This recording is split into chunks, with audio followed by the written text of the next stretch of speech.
expiación. Pero esa expiación, nuestro Señor nos las estaba indicando, nos estaba guiando, nos estaba mostrando a través de una sombra. Esa sombra era lo que pasaba en el antiguo pacto. Y hoy vamos a ver un poco de eso. Voy a compartir pantalla. Ok. Voy a detener mi video para que el internet me vaya un poco mejor. Y bueno, aquí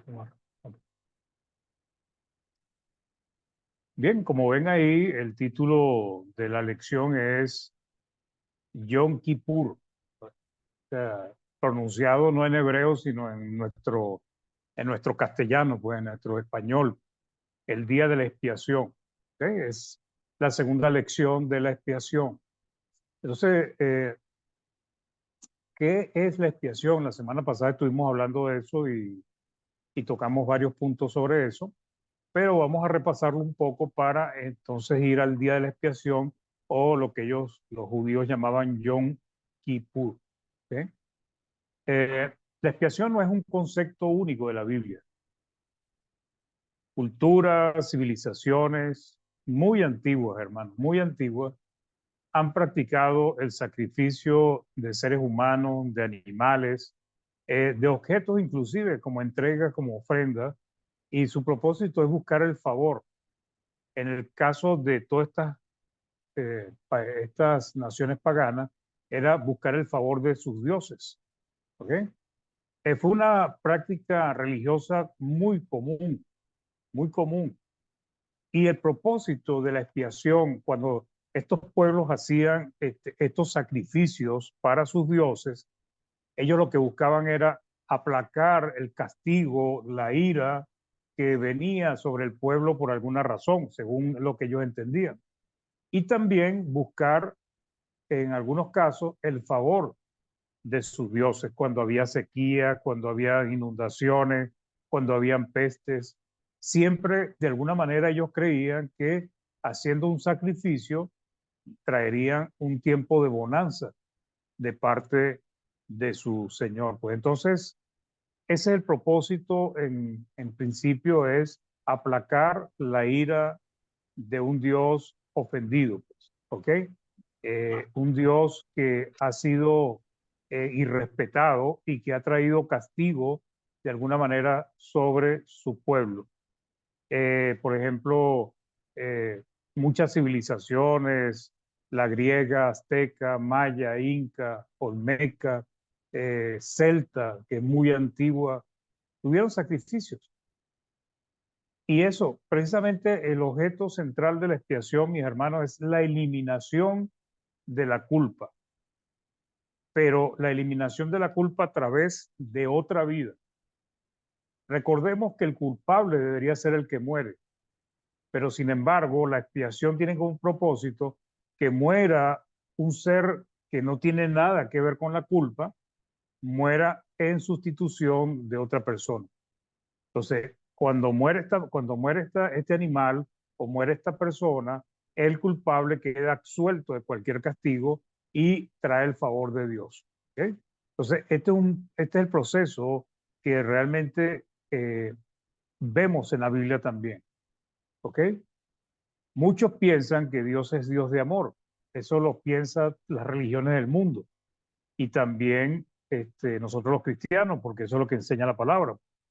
Pero sin embargo, la mayoría no les agrada la parte que dice que Dios es Dios de castigo, que Dios es Dios fuego consumidor, que Dios no da por inocente al culpable. Y bajo esa premisa debemos entender que Dios no da por inocente al culpable. Y por eso es que Dios sabía que hacía falta una expiación por los pecados de las personas, de los seres humanos, porque estos por sí solos no iban a lograr satisfacer a Dios. Entonces, Romanos 1:18 nos dice, porque la ira de Dios se revela desde el cielo contra toda impiedad e injusticia de los hombres que detienen con injusticia la verdad, pues. Entonces, fíjense, ¿contra quién está la ira de Dios? Romanos nos dice contra toda impiedad, injusticia de los hombres que detienen con injusticia la verdad, y eso incluye a, a gran parte de la humanidad, pues, por no decir toda la humanidad, excepto aquellos que han venido y han logrado limpiar sus pecados delante de Dios. Romanos 1:32 nos dice, hablando de esta misma persona, dice, quienes habiendo entendido el juicio de Dios, que los que practican tales cosas son dignos de muerte, no solo las hacen, sino que también se complacen con los que la practican. Entonces, aquí vemos dos cosas que yo quiero llamar la atención. Hay mucha información en estos versículos, pero lo primero es que Dios está irado contra los hombres impíos, contra los pecadores. Ese es el primer punto. ¿Ok? Y el segundo punto que dice el 1:32, que el juicio de Dios está sobre los que practican tales cosas y por lo tanto son dignos de muerte. Ahora, ¿qué clase de muerte, hermanos? Pues la muerte espiritual. ¿Y qué es la muerte espiritual? Es la separación de Dios. Entonces, creer que los hombres pueden andar haciendo con su vida lo mejor que le parece y no respetar a Dios y aún así pensar que Dios tiene comunión con ellos es algo que es totalmente antibíblico. No lo enseña la palabra del Señor. Dios creó todo y deja que todos vivamos en este mundo. Hace salir el sol sobre buenos y malos, hace que su creación nos sustente, nos permite trabajar, nos permite procrearnos, pero sin embargo, la palabra nos muestra de muchas maneras que Dios siempre está airado contra el que peca, ¿ok? El que practica el pecado.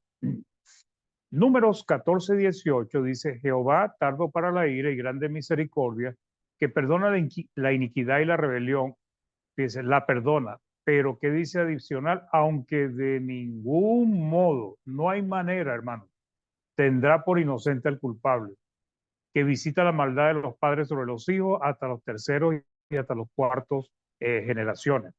Entonces, de ningún modo Dios tiene por inocente al culpable. Ahora, ¿cómo es que nosotros entonces llegamos a ser inocentes delante de Dios? Porque hubo alguien que pagó por nuestras culpas. Y ese es el proceso de expiación. Entonces, todos los hombres han vivido de espaldas a Dios. Romanos 3:23 nos enseña por cuanto todos pecaron y están destituidos de la gloria de Dios. Hay muchos versículos, hermanos, que nos muestran que Dios no tiene comunión con los pecadores. Y aquí cuando nos dice que están destituidos, es que están separados, están alejados, no tienen comunión con Dios, no la pueden tener porque Dios es luz y en Él no hay tinieblas y Dios no va a tener comunión con el pecado. Y el mismo versículo que todos conocemos, pues que el 6:23 que dice, porque la paga del pecado es muerte, mas la dádiva de Dios es vida eterna en Cristo Jesús, Señor nuestro, nos enseña que el pago, el precio, las consecuencias, el resultado del pecado es la muerte. Pero ¿qué clase de muerte se refiere aquí? La muerte espiritual, hermano. Porque los hombres pecan y siguen viviendo por muchos siglos, por muchos años, perdón. Adán pecó y vivió varios siglos. Entonces, ¿a qué muerte se refiere? El pecado lo que hace es separarnos de Dios. Y como estamos separados de Dios porque todos hemos pecado, resulta que ¿cómo podíamos nosotros acercarnos a Dios si estábamos contaminados por el pecado? Si estábamos manchados por el pecado. ¿Cómo consigue uno el favor de Dios?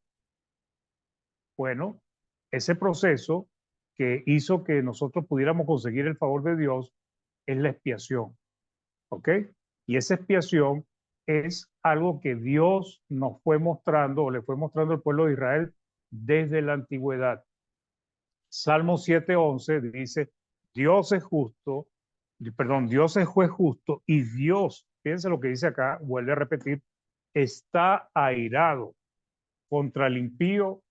¿Cuánto? Mañana, pasado, dentro de 5 meses, en el día del juicio final. No, hermanos. Dios está airado contra el impío todos los días.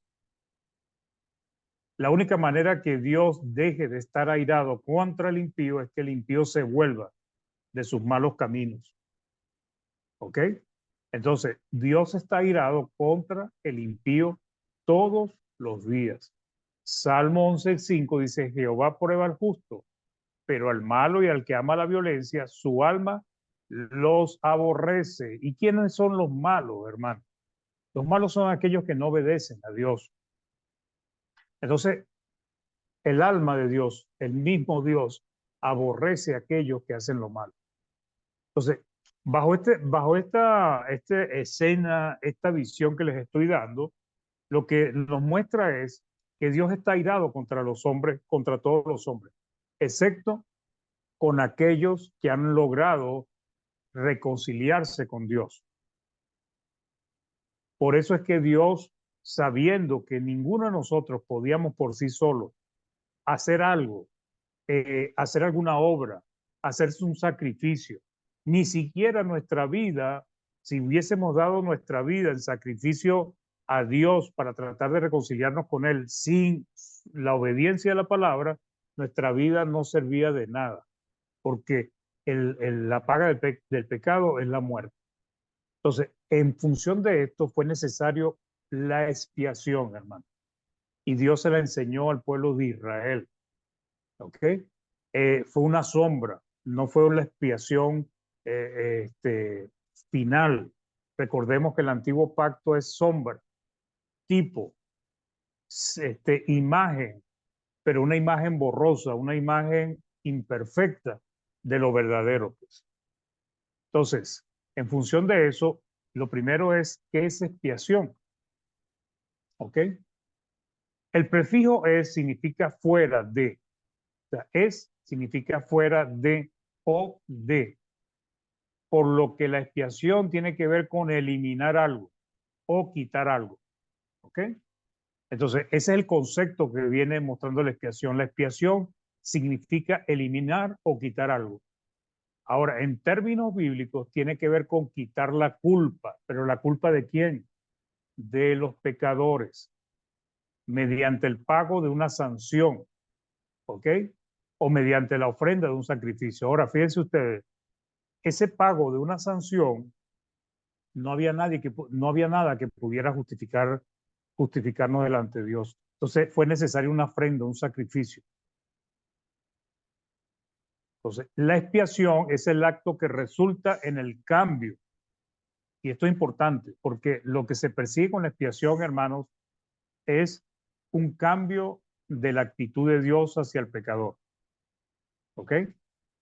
Resulta en el cambio de la disposición de Dios para con nosotros.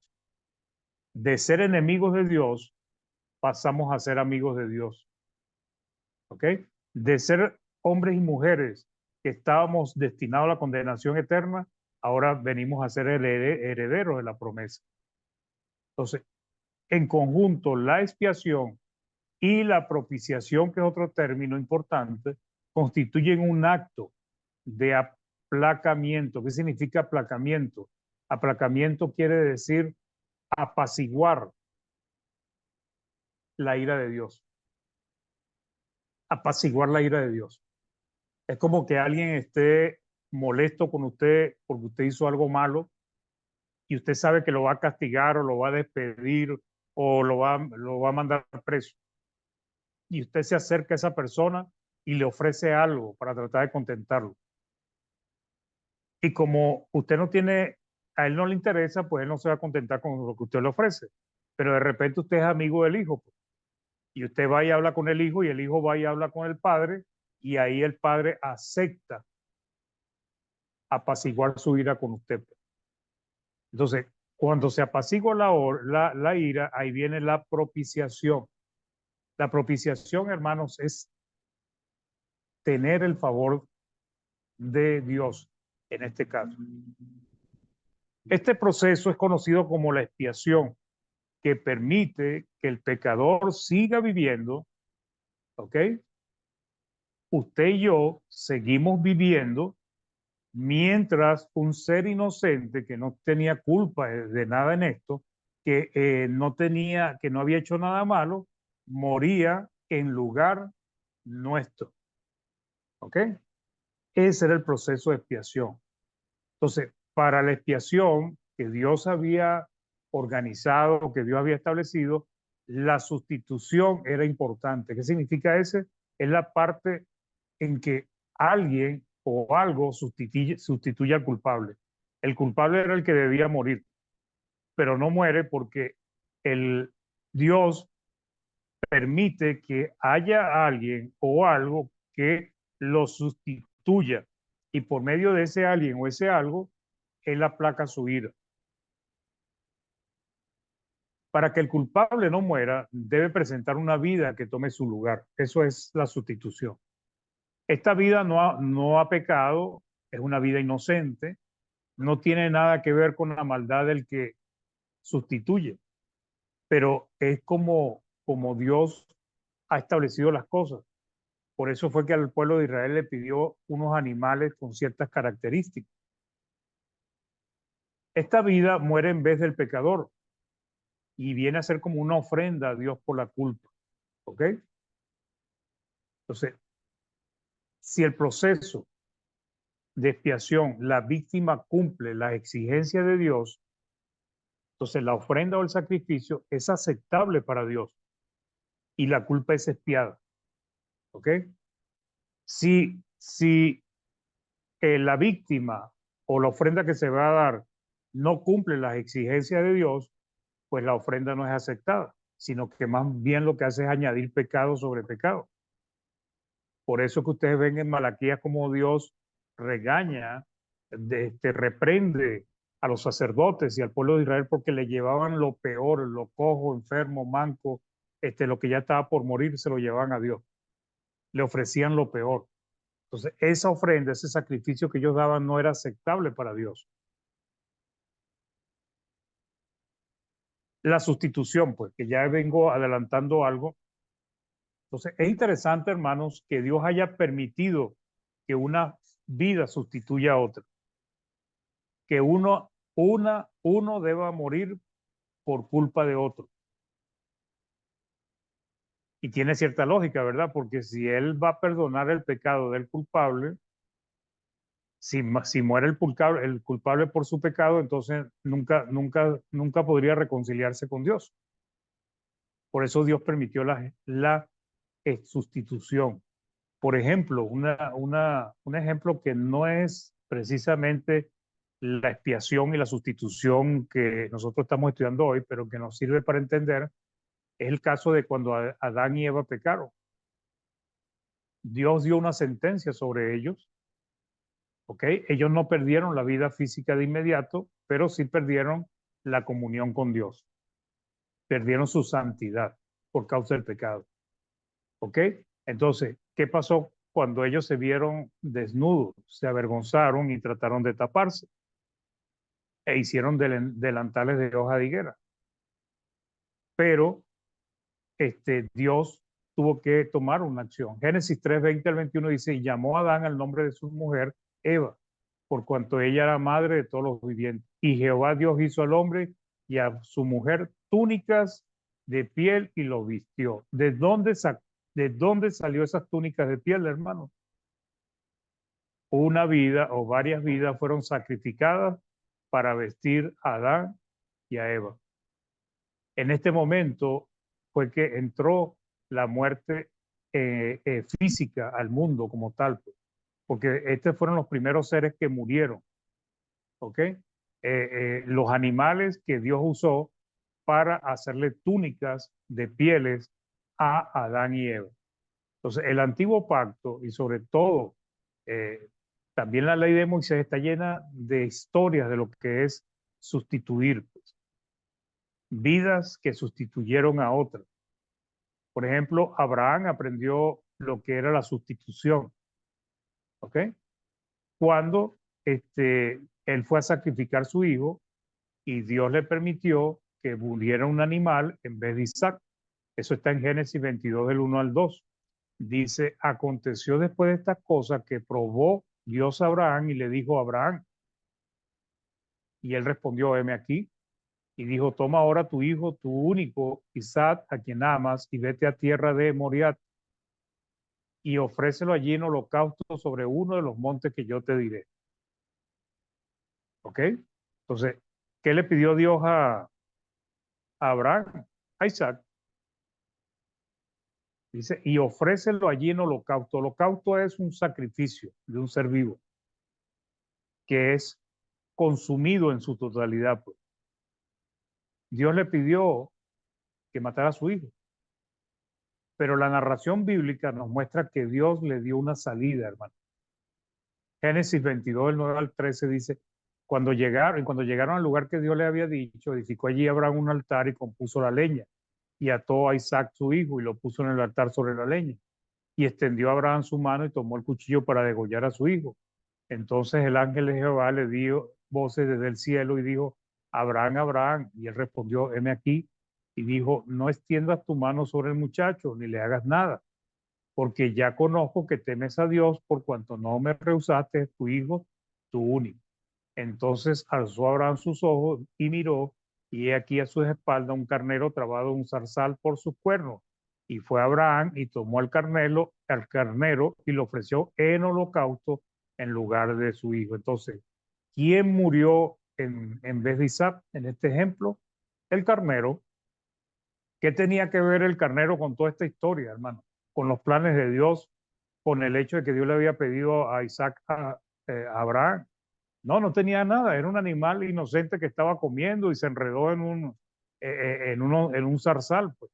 Pero estaba en el lugar, eh, no equivocado, porque Dios tenía todo en su mente y todo organizado. Pero lo que vemos acá es la sustitución, ¿ok? Entonces vamos a ver la expiación en la ley de Moisés, que es el Yom Kippur, ¿ok?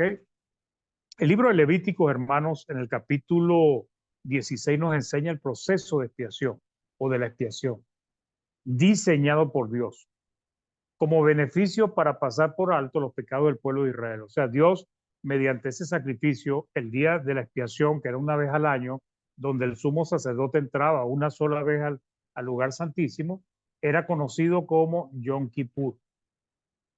¿Ok?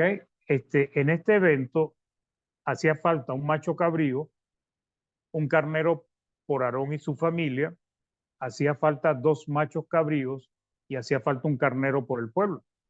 ¿Ok? En total estamos hablando de que se necesitaban 5 vidas, 5 animales. Entonces, Aarón y sus hijos debían prepararse primero para poder oficiar en el tabernáculo. O sea, ellos tenían que purificarse. Ellos tenían que hacer lo necesario para apaciguar o limpiar de sus pecados, porque ellos no podían entrar inmundos ni al tabernáculo, ni al lugar santísimo, y menos al lugar santo en el caso de Aarón. Entonces ellos debían purificarse. Y la purificación era que ellos ofrecían sacrificios por ellos y por sus familias. Entonces, en este caso era el macho cabrío y el carnero. El macho cabrío y el carnero sustituían a Aarón y su familia. En vez de morir Aarón y su familia, como Dios lo necesitaba para que llevara a cabo sus planes, entonces el macho cabrío y el carnero morían a favor de Aarón y su familia. Eran muertos y su sangre era utilizada como expiación para tapar sus pecados. ¿Okay? Levíticos 16 del 3 al 6 dice, con esto entrará Aarón en el santuario con un becerro para expiación y un carnero para holocausto. Se vestirá la túnica santa de lino y sobre su cuerpo tendrá calzoncillo de lino y se ceñirá el cinto de lino y con la mitra de lino se cubrirá. Son las santas vestiduras, con ellas se ha de vestir después de lavar su cuerpo con agua. Y de la congregación de los hijos de Israel tomará 2 machos cabríos para expiación y un carnero para holocausto. Y hará traer Aarón al becerro de la expiación que es suyo y hará la reconciliación por sí y por su casa. Fíjense aquí el término reconciliación. Reconciliación significa, hermanos, buscar el favor de Dios, entablar o establecer nuevamente la comunión con Dios. Entonces, ¿por qué era necesario? porque Aarón no podía entrar en el lugar santísimo contaminado por sus pecados. Entonces Dios permitía que un ser inocente, como un animal sin mancha, muriera en sustitución de él. Después de este proceso, seguían eh, las condiciones, pues, para que se pudiera dar la expiación por el pueblo. Ya Aarón ya había cumplido con su parte.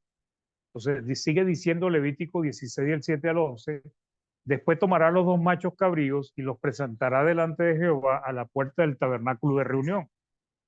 Y echará suertes Aarón sobre los dos machos cabríos, una suerte por Jehová y otra suerte por Azazel. Y hará traer Aarón al macho cabrío sobre el cual cayere la suerte por Jehová, y lo ofrecerá en expiación.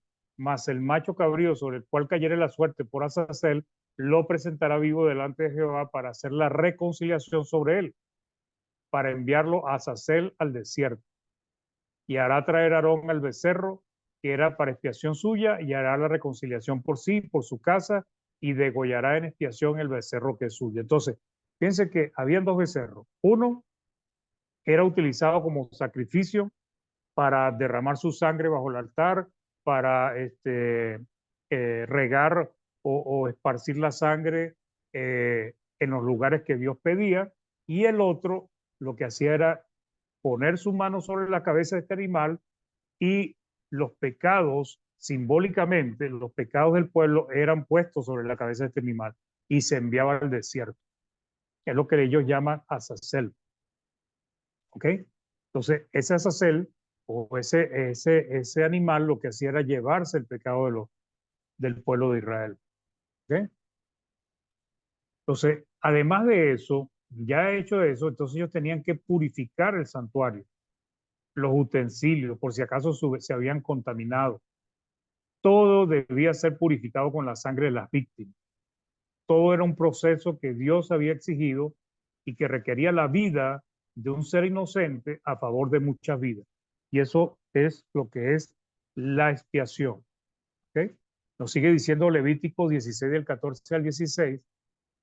Tomará luego de la sangre del becerro y la rociará con su dedo hacia el propiciatorio al lado oriental. Hacia el propiciatorio esparcirá con su dedo 7 veces de aquella sangre. Después degollará el macho cabrío en expiación por el pecado del pueblo. Aquí ya entra el macho cabrío que iba a morir para hacer expiación por el pecado del pueblo. Y llevará la sangre detrás del velo adentro, o sea, al lugar santísimo, y hará de la sangre como hizo con la sangre del becerro, y la esparcirá sobre el propiciatorio y delante del propiciatorio. Así, de esta manera, purificará el santuario a causa de las impurezas de los hijos de Israel, de sus rebeliones, de todos sus pecados.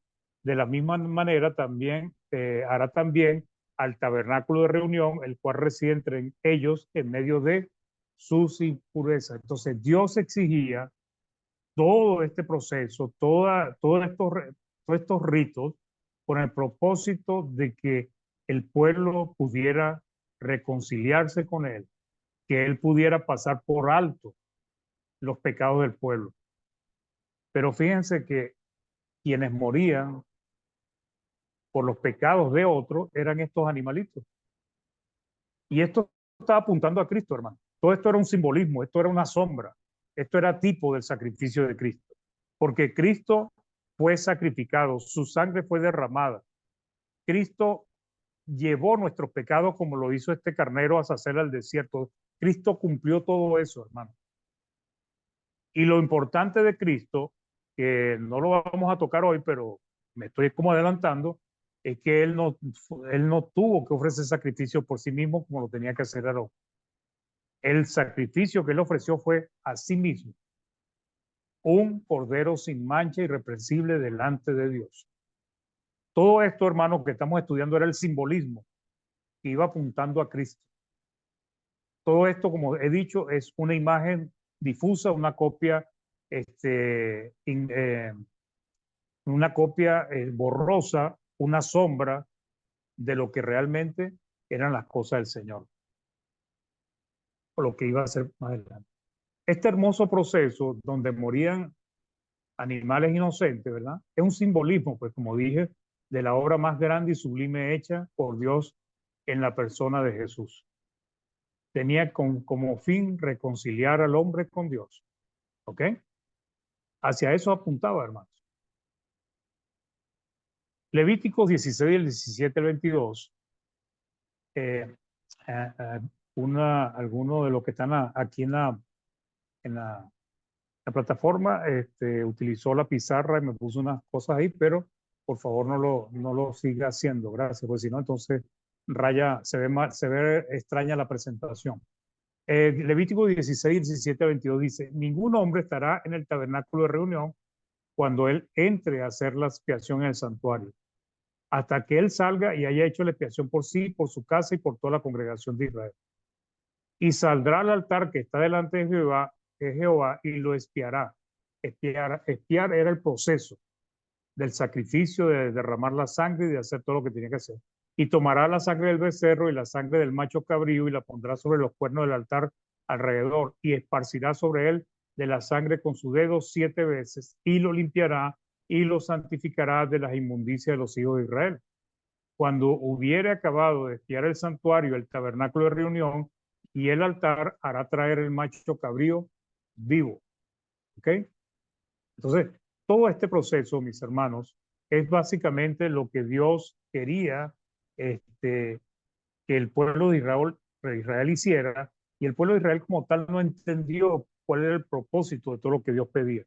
Pero nosotros que hemos estudiado el nuevo pacto, que se nos ha revelado, se nos ha descubierto el misterio, que se nos explica a través de muchos libros y especialmente el libro de Hebreos, nosotros comprendemos cuál era el propósito. Todo estaba apuntando a Cristo, hermano. El antiguo pacto lo que hace es señalarnos a Cristo, hablar de Cristo, apuntar a la venida del Mesías.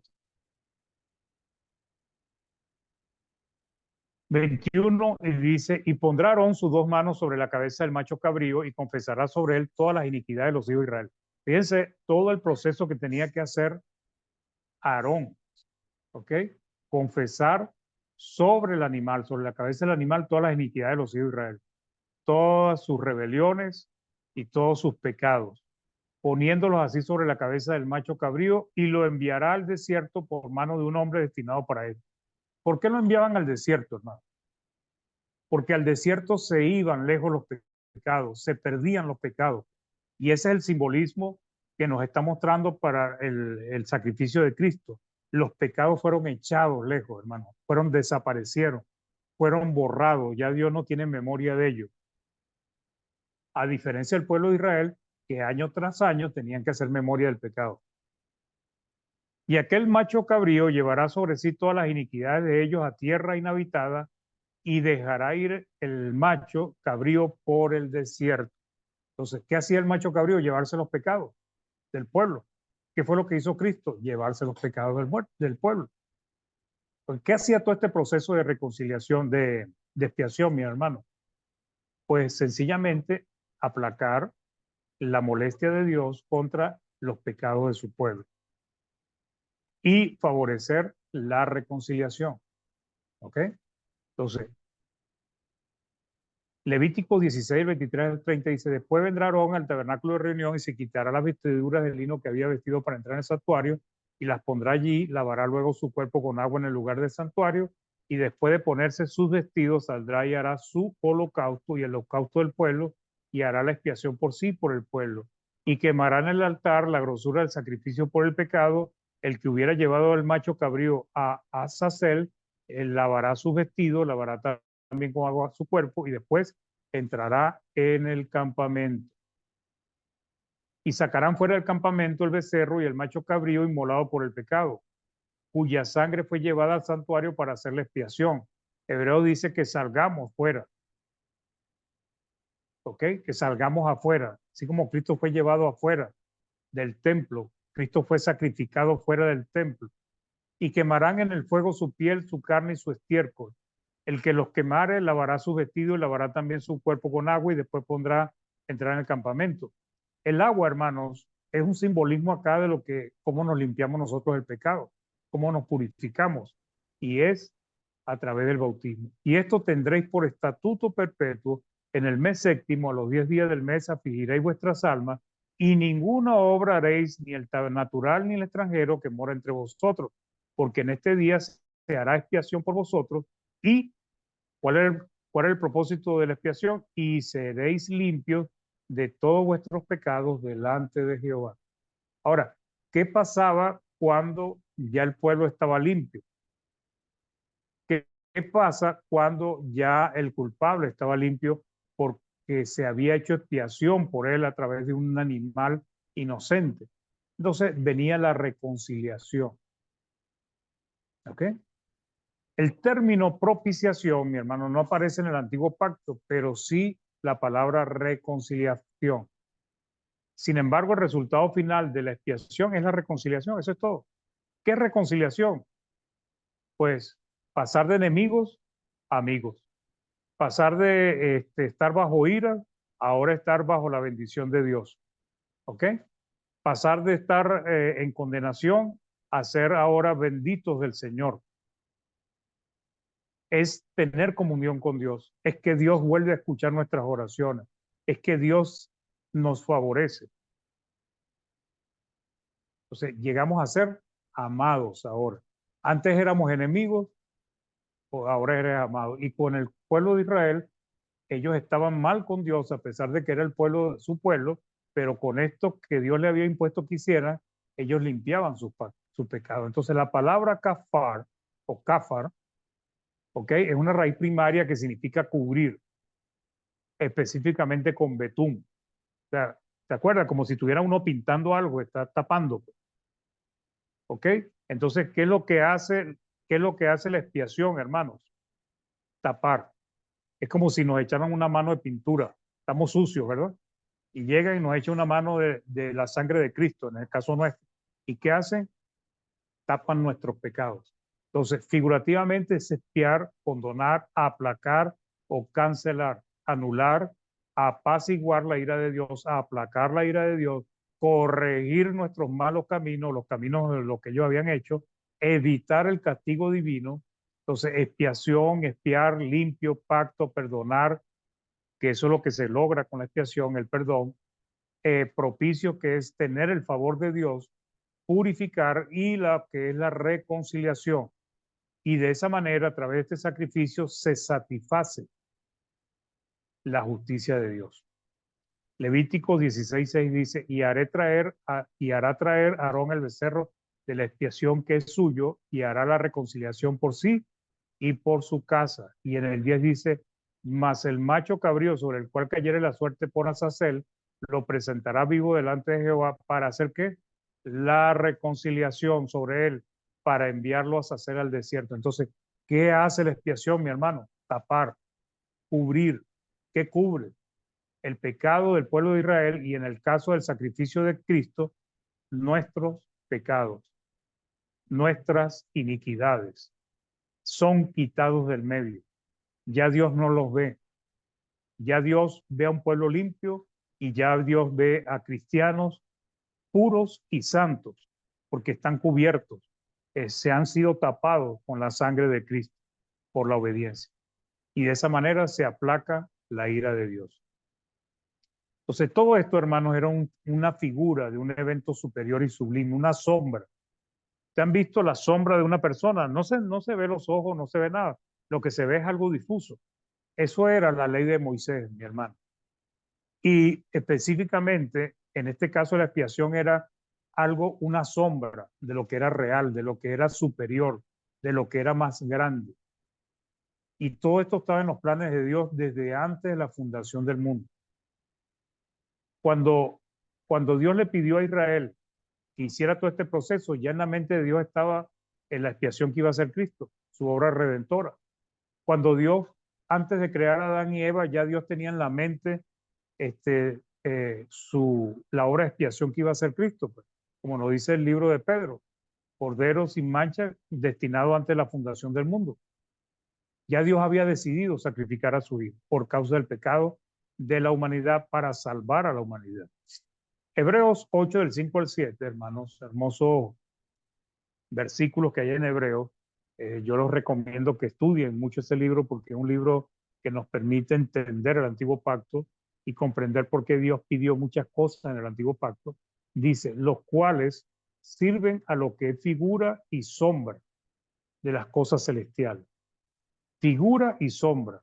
Yo lo llamo una copia deficiente. ¿Te han visto los billetes, por ejemplo? Los billetes no, ustedes han visto copias que la fotocopiadora no es muy buena, entonces no saca una copia exacta, sino una copia difusa. Eso era lo que pasaba en el antiguo pacto, las cuales sirven a lo que es figura y sombra de las cosas celestiales. O sea, tenían como propósito servir a los planes de Dios, a lo verdadero, al tabernáculo celestial, al sacrificio de Cristo, como se le advirtió a Moisés cuando iba a erigir el tabernáculo diciéndole, mira, haz todas las cosas conforme al modelo que se te ha mostrado en el monte.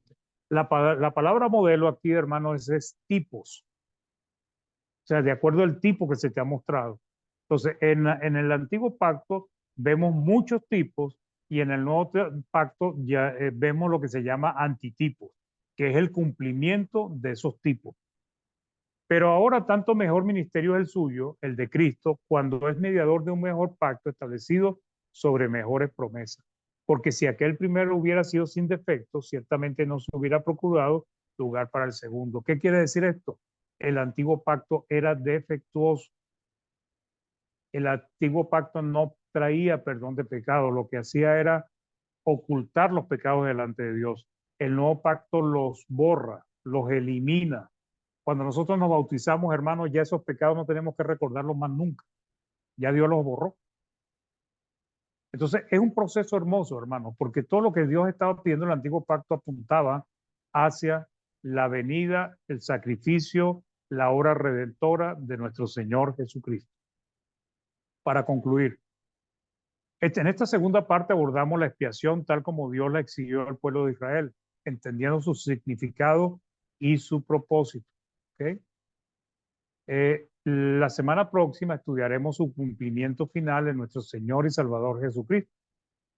Estaremos hablando de la propiciación, de la reconciliación, un poco más. Cristo fue el sustituto por usted, mi hermano, por usted, mi hermana, por mí y por todos los seres humanos para llevarnos a Dios y convertirnos de enemigos a amados de Dios. Que Dios bendiga su santa y divina palabra, mis hermanos. Gracias por la invitación, gracias también a los hermanos que nos acompañan y que mi Dios les bendiga grandemente.